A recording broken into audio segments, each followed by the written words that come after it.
Hi guys, Alice Taylor down at Living Golf Academy, and today we're going to show you how to stop flipping the golf club at impact.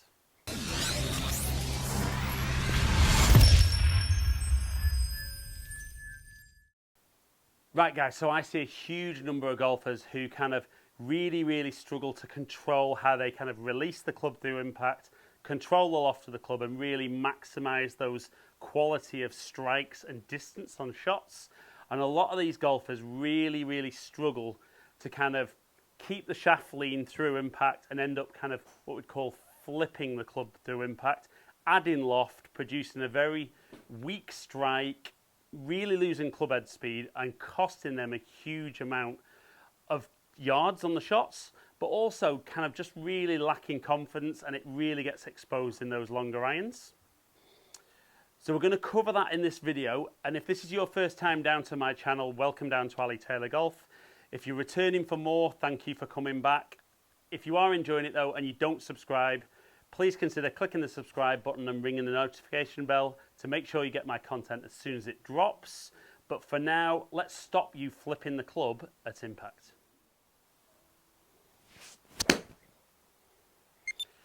So we've all seen that shot, haven't we? That very high, weak ball flight.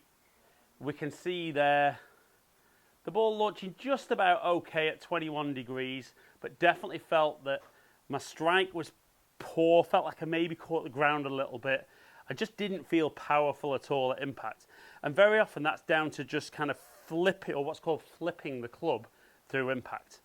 So what we see with a lot of guys is from a great address position, what we'd be hoping to achieve is we've got a little bit of forward shaft lean at address. We'd look for that to be a bit more exaggerated, de-lofting the golf club and moving the low point forward in the golf swing.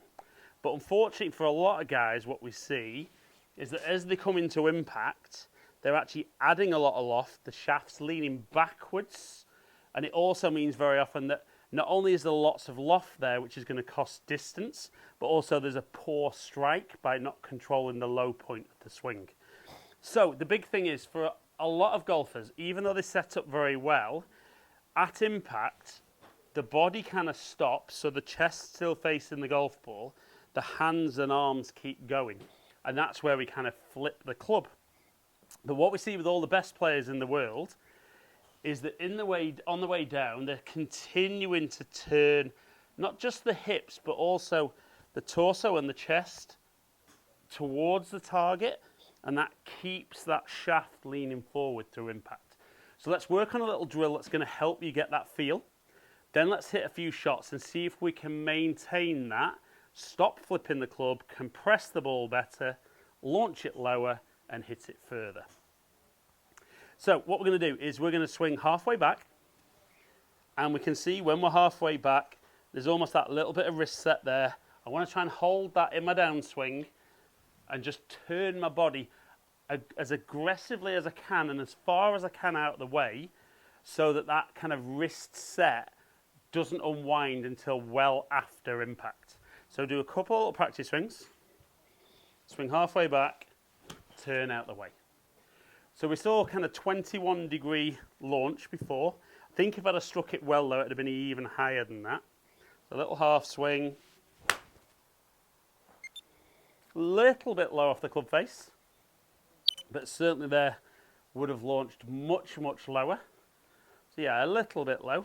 So again, halfway back and just turn my body as far out the way as possible. That felt good. Good solid strike. And we can see there a much flatter trajectory. And we see launched it very low. Ball speed really quick. And that one actually going further with almost a little half swing than I achieved with a full swing before. So it's all well and good being able to get that feel in that little swing.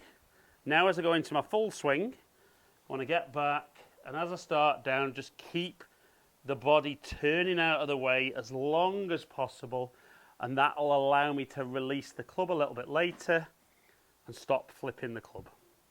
So it was good for a half swing. Let's see if we can do it in the full swing.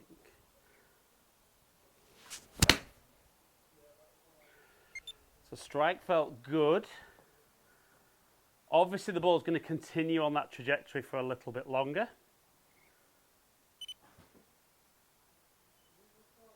And we can see 18-degree launch. Spin was a little bit low there, but everything else absolutely perfect for what I'm looking for with 7-iron.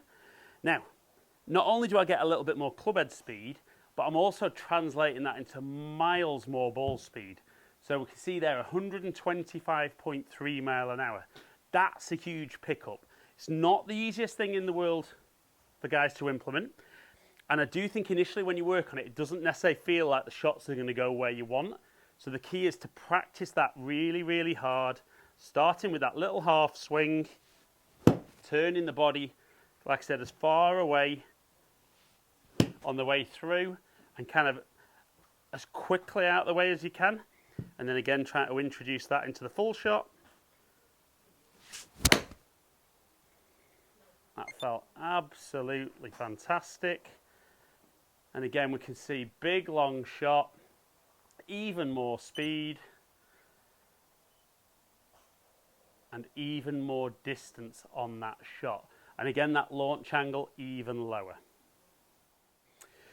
Right then, guys, so hope you saw there a pickup in clubhead speed, a real improvement on how I was hitting the ball, and just a much more powerful strike, which is going to give you more distance, you know, more enjoyment from your game, and really get you kind of crunching the ball and really flushing those shots every single time. If you have enjoyed today's video, like and share it, comment below, I'll get back to as many people as possible. If you don't already, click the subscribe button and ring the notification bell. Make sure you get my content as soon as it lands. Follow me on all my other social media platforms, all under Ali Taylor Golf. Hopefully catch up with some of you guys down here soon. Stay in contact.